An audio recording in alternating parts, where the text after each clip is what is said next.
என்ன பூஜை ரூம்ல பணம் வச்சிருந்தேனே பாத்தியா? பாத்தியானா புரியல. நீ வச்ச பணத்தை என்கிட்ட வந்து கேக்குற? நீ தானே இங்க இருக்க, உன்கிட்ட தானே கேட்க முடியும். பணத்தை பாத்தியா? என்ன நினைச்சிட்டு இருக்க நீ? உள்ள வரும்போதே என்னையும் அத்தையும் பிச்சை எடுக்க அனுப்பிட்ட.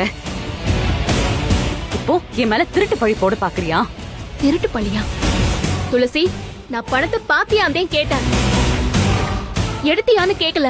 ரெண்டும் ஒண்ணுதான் அப்படின்னு நீ நினைச்சுக்கிட்டா நான் பொறுப்பில்ல.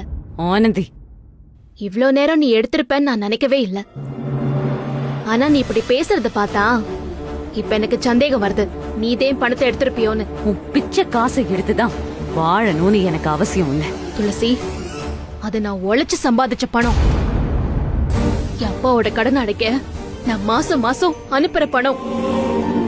தப்பா பேசாத. யாரு தப்பா பேசுறது? நீதான் என்ன தப்பா பேசுற. நீதேன் பணத்தை எடுத்திருக்க துளசி, கொடுத்துரு. நான் எந்த பணத்தையும் எடுக்கல. எனக்கு எதுவும் தெரியாது. தேவையில்லாம என்கிட்ட வந்து பேசாத. ஆனந்தி,